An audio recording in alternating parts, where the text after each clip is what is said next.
ಸಂಜೀವ್ ಅವರೇ, ಲಕ್ಷ್ಮಿ ಬಗ್ಗೆ ಯೋಚನೆ ಮಾಡ್ತಿದ್ದೀರಾ? ಅವಳಿಗೆ ಏನೂ ಆಗಿರಲ್ಲ, ನೀವು ತುಂಬ ವರಿ ಮಾಡ್ಕೋಬೇಡಿ. ಮೊದಲಾದರೆ ಒಂದೆರಡು ದಿನ ಲಕ್ಕಿ ಕನೆಕ್ಟ್ ಆಗಿಲ್ಲ ಅಂತಂದರೆ ಅಷ್ಟು ಭಯ ಆಗ್ತಿರ್ಲಿಲ್ಲ, ಆತಂಕ ಆಗ್ತಿರ್ಲಿಲ್ಲ. ಆದರೆ ಇವಾಗ ಮೊದಲಿನ ಥರ ಇಲ್ವಲ್ಲ. ಮೊದಲಿನ ಥರ ಅಂದರೆ ಲಕ್ಕಿ ಜೀವನದಲ್ಲಿ ಇವಾಗ ಏನು ನಡೀತಾ ಇದೆ ಅಂತ ಗೊತ್ತಾಗೋಕ್ಕೂ ಮುಂಚಿನ ಥರ. ಈಗಲೂ ಏನೂ ಆಗಿರಲ್ಲ ಸಂಜೀವ್ ಅವರೇ. ನನಗೆ ನಂಬಿಕೆ ಹೋಗ್ಬಿಟ್ಟಿದೆ ಅಮೃತ ಅವರೇ. ಲಕ್ಕಿ ಮನೆ ಬಿಟ್ಟು ಪಿ ಜಿಲಿ ಉಳ್ಕೊಂಡಿದ್ದಾಳೆ ಅಂತ ಗೊತ್ತಾದಾಗ್ಲಿಂದ ಏನೋ ಒಂಥರ ಆತಂಕ, ಕಸಿವಿಸಿ. ಮತ್ತೇನಾಯಿತು, ಮತ್ತೆ ಮನೆ ಬಿಟ್ಟು ಹೋಗ್ಬಿಟ್ಲೇನೋ ಅನ್ನೋ ಭಯ. ಆಗ ತಾತ ಆಸ್ಪತ್ರೆಯಲ್ಲಿದ್ದರು.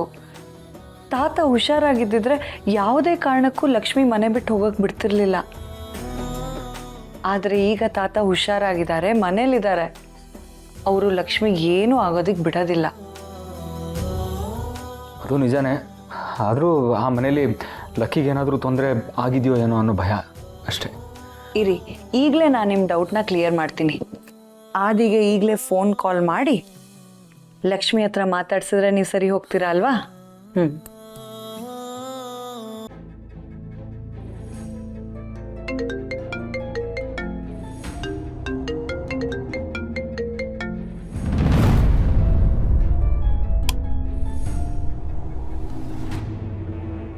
ಅಮ್ಮು ಯಾಕೆ ಇಷ್ಟೊತ್ತಲ್ಲಿ ಕಾಲ್ ಮಾಡ್ತಿದ್ದಾಳೆ? ಓ, ಆಗಲೇ ಕಾಲ್ ಮಾಡಿದ್ಲಲ್ವ ಲಕ್ಷ್ಮಿ ಹತ್ರ ಮಾತಾಡಬೇಕು ಅಂತ. ಥೂ, ಮರೆತೇ ಹೋದೆ. ಮೊದಲು ಹೋಗಿ ಲಕ್ಷ್ಮಿ ಕೊಟ್ಟು ಮಾತಾಡಿಸ್ಬಿಟ್ರೆ ತಲೆನೋವು ಇರಲ್ಲ.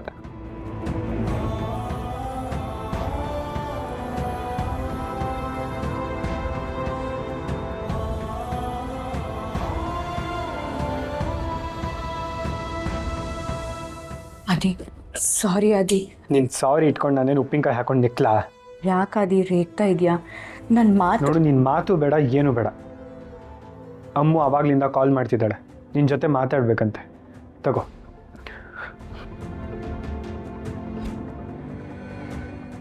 ನಾರ್ಮಲ್ ಆಗಿ ಮಾತಾಡು. ಸರಿ.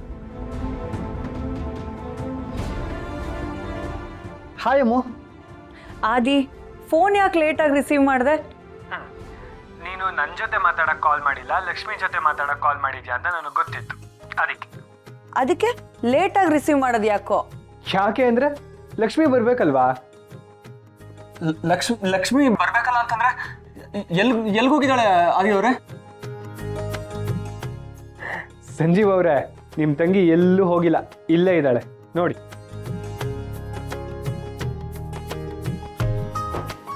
ಹಾಯ್ ಅಣ್ಣ. ಹಾಯ್ ಅದಕ್ಕೆ. ಹೇಗಿದ್ದೀರಾ ಇಬ್ರು? ಹಾಯ್ ಲಕ್ಕಿ, ಹೇಗಿದ್ಯಾ? ನಾನು ಚೆನ್ನಾಗಿದ್ದೀನಿ. ಲಕ್ಕಿ, ಏನದು ಬ್ಯಾಂಡೇಜು?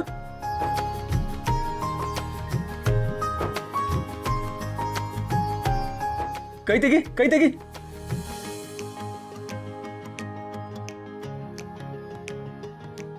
ನೀನು ಫೋನ್ಗೆ ಸಿಗದೆ ಇದ್ದಾಗಲೇ ಅನ್ಕೊಂಡೆ ಏನೋ ಒಂದು ಮಾಡ್ಕೊಂಡಿರ್ತೀಯ ಅಂತ. ನೋಡಿ ಅಮೃತ ಅವರೇ, ಏನ್ ಮಾಡ್ಕೊಂಡಿದ್ದಾಳೆ ಲಕ್ಕಿ? ಆದಿ, ಏನಾಯ್ತು ಲಕ್ಷ್ಮಿಗೆ? ಅಣ್ಣ ಅದಕ್ಕೆ ಸಮಾಧಾನ ಸಮಾಧಾನ. ಯಾಕಿಬ್ರು ಇಷ್ಟು ಗಾಬರಿ ಆಗ್ತಾ ಇದ್ದೀರಾ? ಗಾಬರಿ ಆಗದೆ ಇನ್ನೇನು ಲಕ್ಕಿ, ನಾನು ಈಗಲೇ ಹೊರಟ್ಬಿಡ್ತೀನಿ.